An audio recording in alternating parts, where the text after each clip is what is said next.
Hey, it's your old pal Lucid Stew again, and sufficient numbers of Republicans and Democrats have decided to kiss, make up, and get the sticky wheels of Washington moving again.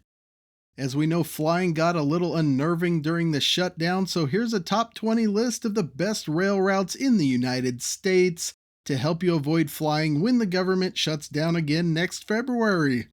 Before we start, let's set some ground rules. We're looking for relevant air routes, so we'll concentrate on flights between metros of 1 million people or more. As such, there should be at least 4 daily air departures. That is roughly equivalent to a train full. That is because we're going to require at least 1 daily departure for our trains. It doesn't do much good to avoid a flight with a train that doesn't leave that day. Trains should be reasonably convenient, so I'm capping the train list at routes that are roughly 3 hours slower than flying. And lastly, in time calculations, I'm adding 1 hour of extra airport time and any additional transit that might be required, say to get to an airport that is way out in the suburbs. At number 19, we have a tie. We'll start off in the Great Lakes region, Chicago to Detroit.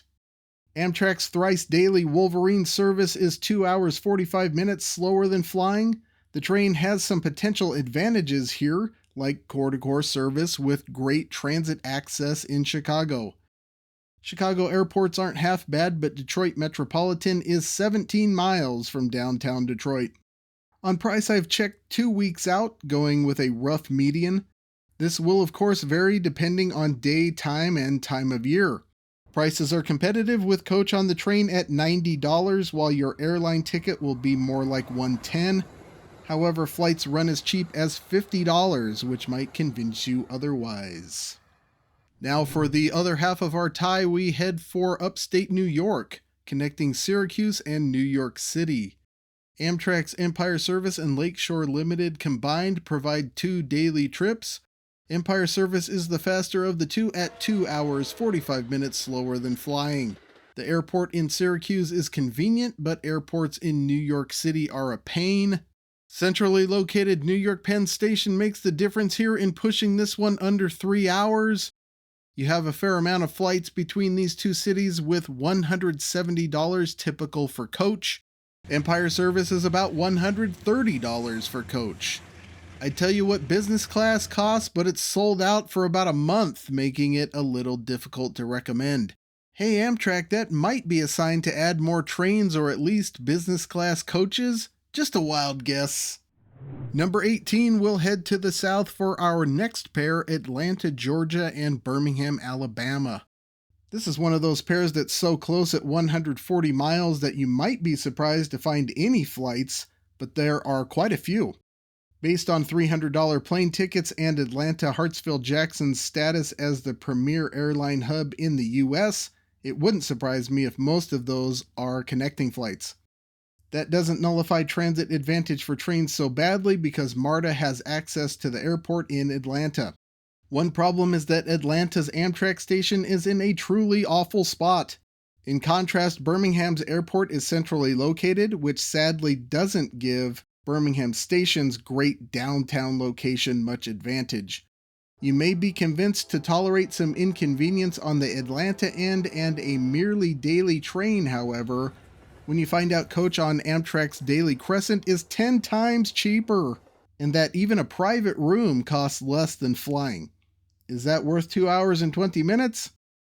Number 17, we're still in the South and back to DC, this time connecting to Norfolk, Virginia. Flying is $340 for 150 miles, so that's probably a lot of connecting flights again. If that's the case, trains suffer on transit time with the distance to Dulles. However, with Reagan National, you can stop at Alexandria, Virginia, and catch a short DC Metro ride to the airport from there. I admit you're likely to be influenced in these decisions by the amount of luggage you're carrying. Amtrak's thrice daily Northeast Regional service is 2 hours 5 minutes slower than flying, but it's also $300 cheaper. Even an upgrade to business class saves you $250. Is the comfort and legroom worth it? Number 16, back to Chicago. Make up your mind, list. This time we'll connect Chicago and St. Louis. This train route has been recently upgraded to 110 miles per hour in many parts, making it one of the faster Amtrak routes on average. In this case, there are two different dailies, Lincoln Service and the Texas Eagle, and both are equally speedy. Still, at 300 miles, it starts getting tough to compete with a 500 mile per hour jet, and train service ends up being an hour and 50 minutes slower. Trains are downtown to downtown, although airports on either end aren't badly located and both are connected to transit. A flight will set you back about $180. The train will get you there for half that. Number 15 next, we'll go someplace you might not expect, Texas. Fort Worth to Austin in this case. Texas is something of an intercity passenger rail desert, but Fort Worth in particular has a couple of pretty decent connections. These two cities are only 175 miles apart, and that helps the daily Amtrak Texas Eagle hang in there at an hour and 40 minutes slower on a 4-hour 35-minute trip. It also helps the train that DFW is 20 miles from downtown Fort Worth, and that's not a quick trip. Flights are $90, so this is probably mostly travel inside of Texas. Those tickets can run as low as $50, but the train is still cheaper at $35 for coach. Number 14, still in the South. This time to Florida, between the tourist destination of Orlando and the 6th largest metro in the country, Miami. And you know what that means, we're talking about Brightline. Yes, bright and shiny trains can get you between these two destinations in 3.5 hours, and that's about an hour and 15 minutes slower than flying. Not only that, but Brightline also offers 10 departures of this variety a day, so it's fairly competitive there as well. Brightline is a pretty fast train, but it has no transit advantage since it terminates in Orlando at the airport. Miami International is also only 5 miles from downtown and connected by transit. Plane tickets are about $100 on average, but a lot of flights are available for $50. Everyone thinks Brightline is expensive, but smart tickets only run about $65, which is comparable to Amtrak considering the distance. Even premium with all of its perks is only $20 more than a median flight. Is Brightline worth 75 minutes to see what it's like? For number 13, we're finally heading to the West Coast, up to the Pacific Northwest for the only international trip on our list. Seattle, Washington, and Vancouver, British Columbia. This is Amtrak Cascades territory. This is not a terribly fast train, but these cities are only 120 miles apart, which helps keep a train competitive, since a flight that distance is mostly getting up to cruising altitude and back down. Amtrak also runs Cascade service 7 times a day in each direction. Train stations on either end are centrally located. Vancouver International sits on an island 6 miles south of downtown without great road connections, so it's a bit of a trip. SeaTac on the other end is centrally located to the Seattle metro area and has good road and transit connections. All of that results in a flight that is 1 hour 10 minutes faster than a 4-hour train trip. For that speed in the air, you will pay $190 more compared to $70 for a coach seat on Cascades. Even business class is less than half the cost of flying.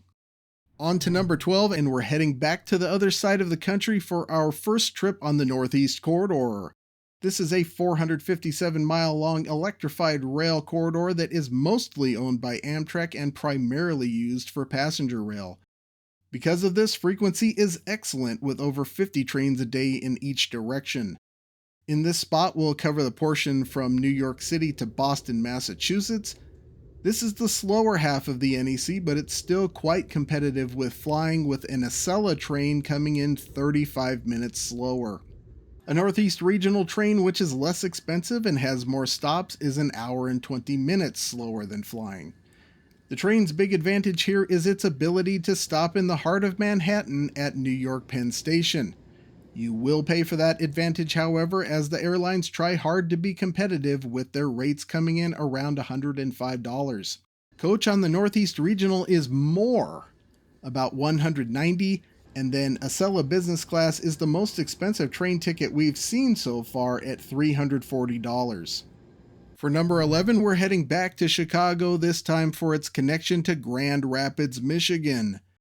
These two cities on opposite sides of Lake Michigan are 125 miles apart as the crow flies. That's an advantage for rail. Amtrak's Père Marquette covers the route in 4 hours and 5 minutes. That is an hour and 10 minutes slower than flying, all things considered. About half of that is down to transit to and from the airports. In another blow to flights, the Père Marquette is $50 less than flying at $70 per ticket. Even business class is cheaper than flying. It makes you wonder why there are 15 daily nonstop flights, but only one daily Père Marquette in each direction. Get it together, Amtrak. Now we get into the top 10 and the trains are catching up. What will the number 1 train be? Make your guesses now. Number 10, we're back into Texas and Fort Worth, this time with Amtrak's daily Heartland Flyer. That means we're heading for Oklahoma City, Oklahoma. At $440, these beefy flights most likely exist to connect with Dallas-Fort Worth International, which is one of the biggest hub airports in the country. That puts train travel at a slight disadvantage on time. Discounting for that at the moment, city to city, the Heartland Flyer is 55 minutes slower than a flight. Factor in a trip to DFW and that becomes more like 2 hours. However, that convenience costs you $400 as a train trip is only $42 in coach.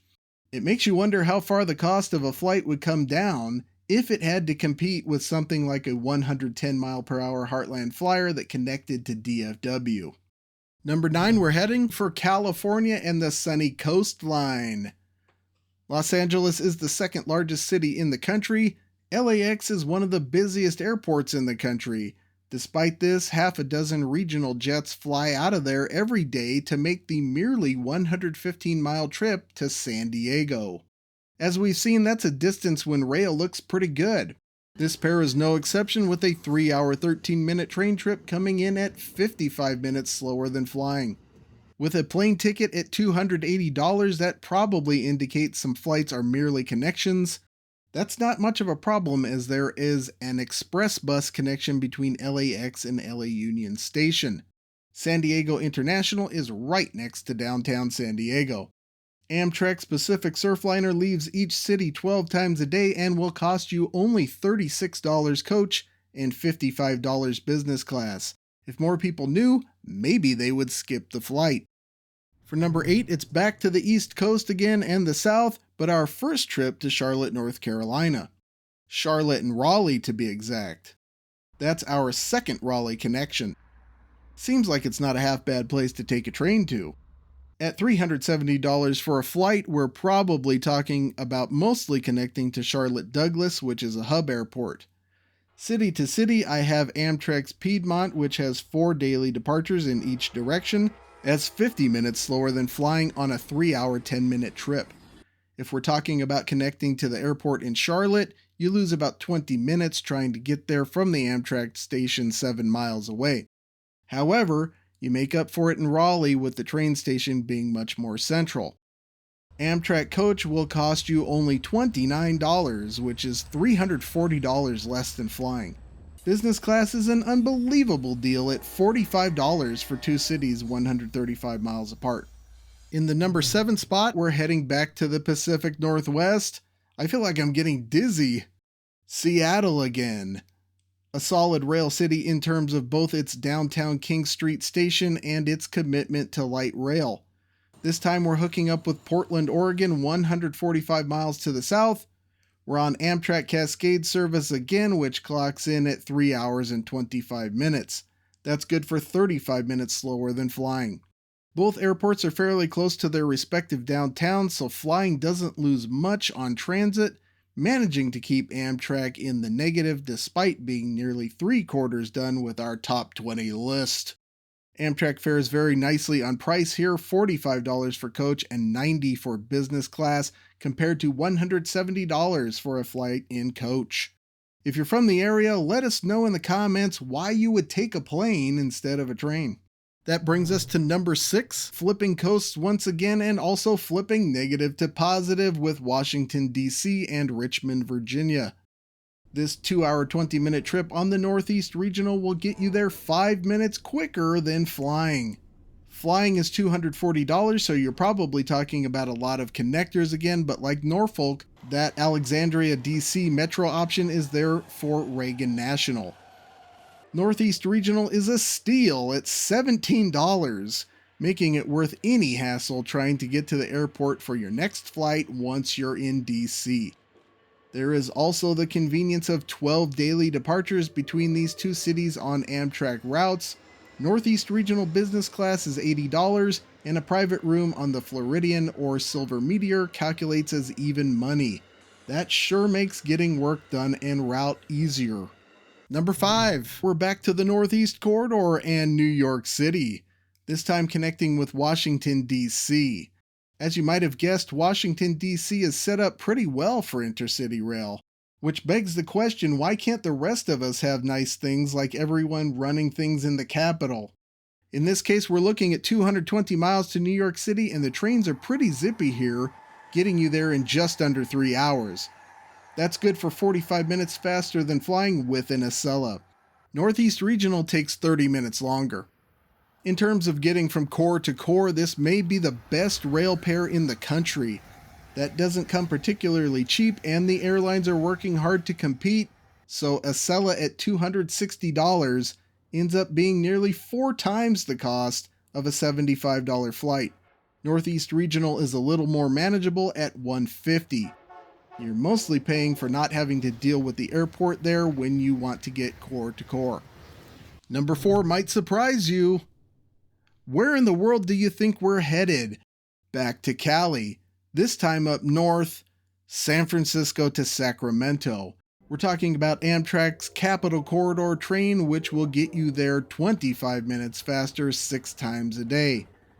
Now, flights are $410. Those are probably connecting to SFO. If so, you're going to have issues. First of all, Amtrak is going to drop you off on the wrong side of the bay in Emeryville. No problem, there's a dedicated bus from the train station to the Salesforce Transit Center in downtown San Francisco. There are many options, but you're basically looking at a couple of transfers and a little over an hour to SFO from Emeryville. If that's the case, this is less convenient, but the $380 you'll save will make up for it because Amtrak only costs $29. You can even get a private room on the daily California Zephyr for half as much as a plane ticket if you time it right. And now the top 3. Back to the Northeast Corridor and New York City again. By the way, if you didn't realize it, rail infrastructure in New York City is decent. New Yorkers might complain about it, but that's only because they don't know how good they have it. This time we're hooking New York up with Baltimore. Similar to New York to DC, but shorter, which benefits rail over flying. That's going to take 2 hours 15 minutes by Acela, which is an hour faster than flying. Northeast Regional is 35 minutes faster than flying. Unlike New York to DC, flights aren't cheap at $220. That means Amtrak is less expensive at $200 for Acela and $160 for Northeast Regional. It's cheaper, it's faster, it's more convenient. Why fly? Both your origin and destination would need to be pretty close to airports for it to make sense. Only 2 more to go and we're back to Chicago, this time hooking up with Milwaukee from the other side. Despite the fact that these two cities are only 80 miles apart, there are 16 daily nonstop flights between them. They're $300 coach, so it's a safe assumption most of these are connections. Time for a short rant. This is too short for flying. This is an inefficient way of moving people. O'Hare needs a better train and intermodal station, and every single one of these people should be taking this trip by car, bus, or train. Rant off. The distance seals it in favor of Amtrak's 7 times a day Hiawatha service. In the time a train takes to get between these two cities, you'd be lucky if your flight was off the ground. On either end, trains are core to core. O'Hare isn't terrible to the metro, but you lose half an hour getting to downtown. Milwaukee Mitchell International is 7 miles south of downtown, so it doesn't even get you all of the way there. That puts Amtrak up by an hour and 5 minutes. Amtrak is also way cheaper at $30 for coach. Of this list, this example is probably the most inexplicable in terms of what we're doing with transportation in this country. That brings us to number 1. The best train replacement for a flight in the United States. What's left? What will it be? Place your bets. Number 1 is Philadelphia to Washington, D.C. Wow, Washington is some sort of rail town, huh? Which is amazing since every other administration tries to torpedo Amtrak, rhetorically at least.